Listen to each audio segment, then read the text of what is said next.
morning. So I'll just start sharing my screen.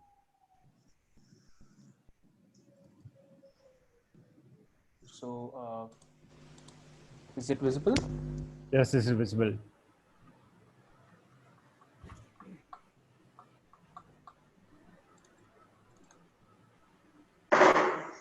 Okay. So good morning, everyone. It's really a privilege and honor for me and Nikita to present our paper, The Quadrilateral Paradox, a Chinese Dilemma in the Indo-Pacific.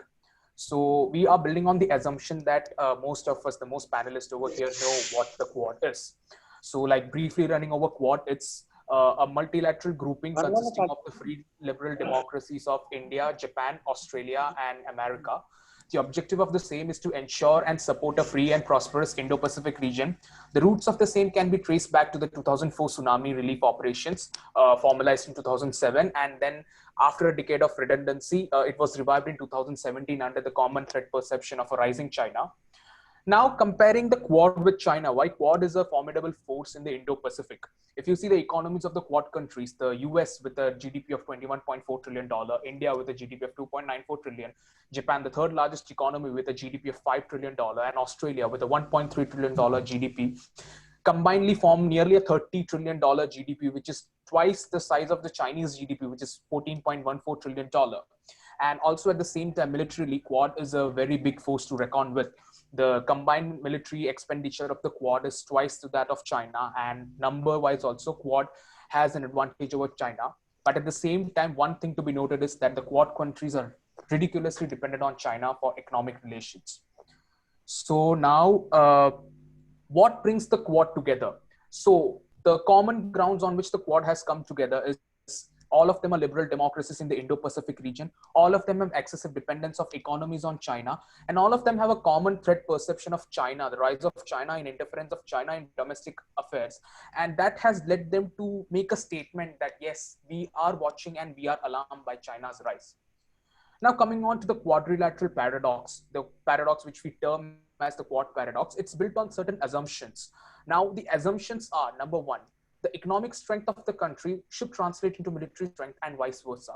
The second one is the country is willing and should invest to enhance its strategic capabilities. Number three, the Quad countries are highly economically linked with China. This is not only an assumption, but also a reality. And the fourth and most important one is China will retaliate in response to the actions of Quad when it sees its interests are hampered. Now I would I'll call upon my friend Nikita to explain the paradox through the diagram which we have. All right, good morning, everybody. So just to bring some things into perspective as to why we are calling this a paradox. Two things to note. One, that the political narratives of the Quad countries are extremely different from the authoritarian narrative that runs in China. And two, and secondly, also that they are extremely economically dependent on each other despite such contradictions in their political narratives. So it's important to now notice this diagram that we have shown you. So what happens is if the Quad countries start taking a very anti-China stance, China, being an aspiring global hegemon, definitely feels threatened and uses its economic leverage to retaliate and impact the economies of the Quad countries in a negative manner. As stated in the assumptions that we showed you before, we think that the larger the GDP of a country, the more it can invest in its military and strategic capabilities. So the negative impact on the GDP of the Quad countries in turn affects its resource allocation towards defense capabilities. What happens here is then that the China basically gets a comparative advantage in the Indo-Pacific region, because what happens here is that despite all countries coming together and having a much larger economy and capabilities vis-a-vis China, we think that through a realist perspective, every country is going to be more concerned about its individual benefits, right, vis-a-vis China. Because there's no assurance of security in the future with the change in political leaderships in different countries within Quad itself. So we think that despite this grouping and despite this group psychology that has brought the Quad countries together, on an individual level, no country will want to take the risk of losing this sort of comparative advantage that it now has, which it definitely will, under our possibilities of assumption, lose if China does use this economic leverage that it has over the Quad countries. So how would we be defining the Quad paradox?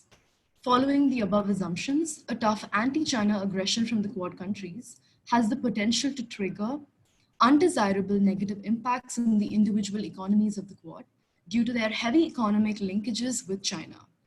This impact on the GDP of the Quad countries can result in lower military capabilities and spending, which can then give China a relative military and strategic advantage. So such an aggression towards China will result in the Quad countries being in a worse off position vis-a-vis China on an individual level. Moving on, we would like to understand now the dependencies and the strange relationship that the Quad countries share with China in the first place. We'll begin by analyzing the relationship of US and Japan with China. Thank you, Nikita. So now coming on to US-China relationship, China is the third largest market for US exports. United States can't compromise on the largest 1.3 billion market it has. The US middle class is heavily dependent on the cheap imports that come from China. So if there is a souring in relationships going on more, then definitely a lot of goods which are available for the middle class would be relatively inaccessible for them. The third point is a very important one. China is the second largest holder of US Treasury debt. It holds nearly USD $1.07 trillion, and that has sort of a possibility of weaponization by China in the same when the relations deteriorate much more worse. The fourth one is US imports nearly 80% of the rare earth elements used in key sectors that come from China. So now these REEs are used in missile systems, right from smartphones to smartphone chips and like for everything, for remote sensing and all. So for example, I'll give you an example, like for developing missile systems by Lockheed Martin and all, these REEs imported from China are used. So there is again a sort of ridiculous dependency by the US on China for the same. And again, around 70% of the active pharmaceutical ingredients for the United States comes from China. So while we see currently like US, China are engaged in a Cold War conflict sort of a thing, or even like the hostilities increasing, the US firms are still not ready to relocate from China given the cost benefits that they have. A survey was conducted in which only 7% of the firms were completely ready to relocate from China. Coming to Japan, it's a whole different scenario. Now, the Japanese manufacturing sector, which comprises 30% of the economy, is ridiculously dependent on Chinese labor and outsourcing for the labor-intensive back-end work because Japan has a relatively small workforce of 60 million people only. Japanese car makers such as Toyota, Nissan, Honda, they are looking to the largest consumer market, automobile consumer market, that is China, and it would be impractical for them to shift their operations and R&D out of China. And at the same time, again, just as US is, Japan is also dependent on Chinese elements, Chinese REEs. And after the 2010 incident, there was a possibility of weaponization of these. And the most important point again is China remains the top destination of Japanese exports, nearly accounting for 19% of the total exports. So Japan is not in a position to again compromise the same. Okay, so moving on now, Australia and India. We understand through a lot of studies that Australia is a country that is extremely dependent on China economically. In fact, the major chunk of Australian exports goes towards China as well. When we look at the graphs of the Chinese economic growth rate and also the Australian stock market, we see both graphs almost exactly mirroring each other. And why does this happen? It's because the business communities within Australia are extremely dependent on China for its profit, thereby this relationship reflecting in the Australian stock market. So we see countries like Rio Tinto, which are the great mining companies of Australia, being extremely associated with China and profiting from China in many ways.